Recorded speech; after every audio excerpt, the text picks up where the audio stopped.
Hello viewers, আমি যে জায়গাটা আছি এইটি থাইল্যান্ড, ভিয়েতনাম বা ভারতের কেরালা নয়। হ্যাঁ, এটি হচ্ছে বাংলাদেশের বটিয়াঘাটা বাজার।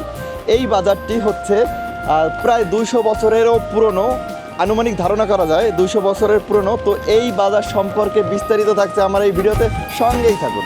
শুধু থাইল্যান্ড, ভিয়েতনাম বা ভারতের কেরালা নয়, বাংলাদেশে রয়েছে ভাসমান বাজার যা 200 বছরের বা তারও বেশি পুরাতন। এ বাজারটি পিরোজপুর জেলা শহর থেকে 43 কিলোমিটার দূরে নাজিরপুর উপজেলার বৈঠাকাটা বেলুয়া নদীর মোহনায় বিস্তৃত প্রায় 1 কিলোমিটার এলাকা জুড়ে।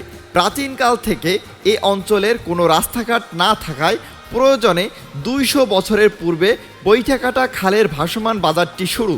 স্বাধীনতার পরে বাজারের পরিধি বাড়তে থাকলে মূল বাজারটি এখানে চলে আসে বর্তমান স্থানে।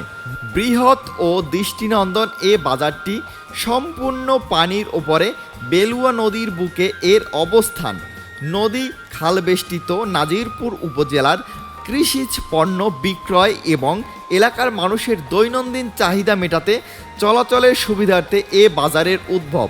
সকাল 5টা থেকে দুপুর 12টা পর্যন্ত এ বাজার থাকে। এখানে মূল বাজার সকাল 6টা থেকে সকাল 10টা পর্যন্ত